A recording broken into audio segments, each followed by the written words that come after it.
It's a Steven Seagal movie with better choreography, and not by much. And I found myself laughing at some of the dialogue quite often in the movie.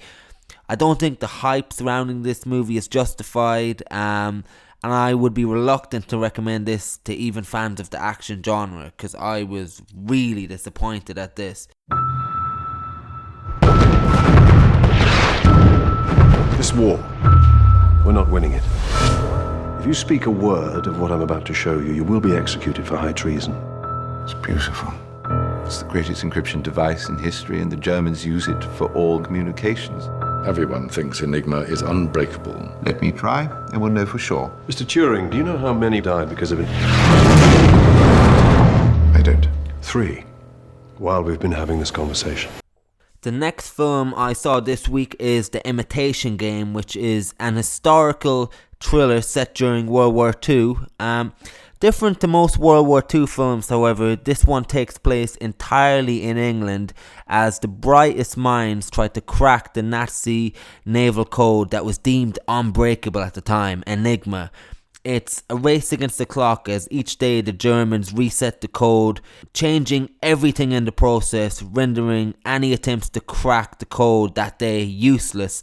The film stars Benedict Cumberbatch as pioneering computer scientist Alan Turing, that for all his intellect and knowledge has trouble relating to or communicating with people effectively. And this whole movie hinges on Benedict Cumberbatch's performance. He's an actor I knew was highly thought of, but I never really seen it myself until this movie. He carries The Imitation Game and elevates everything in the process. A movie about World War II can only be so exciting when it's set in a room for a lot of its running time, especially as we know the outcome of the war itself. And it is surprisingly exciting. But the complex character of Alan Turing does more than enough to keep your interest, and that's all down to Benedict Cumberbatch.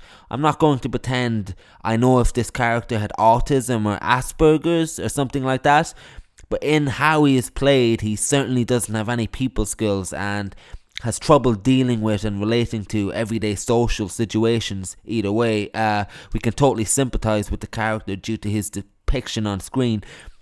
Most of the other actors around him in the film don't pull their weight, however, and are pretty poor, and that includes actress Keira Knightley, who was disgracefully nominated for an Academy Award for her performance in this film.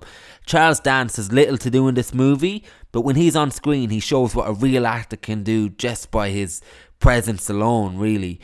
I'm not going to spoil events in the Imitation Game too much, but a second element comes into play in this movie besides the code-breaking aspect, which really adds another layer to things and will leave you feeling angry and with a bitter taste in your mouth long after you watch the movie itself. And it's these events that are arguably more gut-wrenching and important than the code-breaking aspects of the movie that makes The Imitation Game much more than your routine thriller. It is an award season Oscar bait movie for sure, but that doesn't matter when the film itself doesn't feel like one big exercise in getting the award. So it is a recommendation for no other reason than Benedict Cumberbatch's performance, which is in contrast to everyone else's performance who look like they might as well be on the set of Downton Abbey. In fact, one of the actors is from Downton Abbey. But having said all that, I did get on board with the film and got swept away with it, and I found it highly satisfying. So that's The Imitation Game. Have a look at that movie. The next film I seen this week is Warrior, starring Nick Nolte, Tom Hardy and Joel Edgerton. And this is a fantastic sports movie. We have had Hollywood littered with boxing movies in recent years, so it's refreshing to see this one set in the world of UFC, mixed martial arts fighting, that has really blown up in the last few years and continues to grow. The movie opens with Tom Hardy showing up at his dad's doorstep, who's played by Nick Nolte, the king of gruff, and no more so than in this movie. It's clear that they have had a fractured relationship, with Nolte being an alcoholic most of his life, only recently quitting drinking about 3 years ago, I think it is in the movie. Hardy wants his dad to train him for UFC, but still wants nothing to do with him as a person or as a dad. If Nolte is the king of gruff, Hardy is the king of moody skulking, and he spends most of this movie with pent up anger that explodes anytime he's in the ring. Meanwhile, Hardy's estranged brother, played by Joel Edgerton, is an ex-UFC fighter, now working as a chemistry teacher, who's forced back into fighting to stop his house getting taken away from him and his family due to the loans he owns the bank. This movie is testosterone and pent up emotion cranked up to 1,000, and Nolte and Hardy will get all the plaudits. But I remember when I was watching the movie, I couldn't work out who the other brother was played by. I got behind his character, but felt the actor was a bit bland, and figured the actor didn't go on to have much success elsewhere. But when I found out it was Joel Edgerton and seen him in movies like The Great Gatsby or Animal Kingdom, you will realise just how good he is at selling his character as an underdog, a kind of ordinary everyman.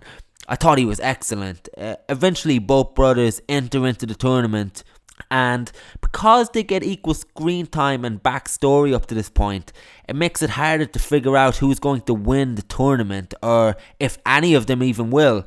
And that's a great feeling going into a tournament in a sports movie.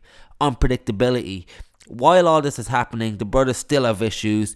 They still seem to hate their dad. This movie is all about feelings, but not about resolving them. Everything will be resolved in the ring. It's macho emotional, to coin a phrase, and it's also one of the best damn sports movies out there. Set in the UFC, which is refreshing to see in its own right. It's a place I didn't know much about. It hasn't been done to death like boxing movies, and it's a movie backed up by the finest actors probably ever assembled in a sports movie. Full stop, really. Everybody is going to love this film, and it will probably make you want to hug or punch a man in your life by the end of the film. It deserves to be in the pantheon of top sports movies for sure. And if you haven't seen it, I know a lot of people have already. I sure didn't, but it's an amazing sports movie. Now, I have left the best movie I've seen this week until last, and that is The Raid 2, directed by Gareth Evans. If this was a classical piece of music, it would be the work of Mozart. If it was a rock concert, the audience would have smashed up the place by now in delight. If martial arts movies were thought of as highly as ballet, this would be Swan Lake. This is one of the best action movies of all time, period. It makes other martial arts movies look like a 2D Nintendo computer game, a beat 'em up. It's so ahead of its time with its choreography. I don't even care about hyping this movie up because it just won't let you down. It's got fight scenes in here that would make any top 3 fighting scenes list of all time just from this movie alone. The Raid 2 is something special, and this comes from somebody who was less than impressed by the first Raid.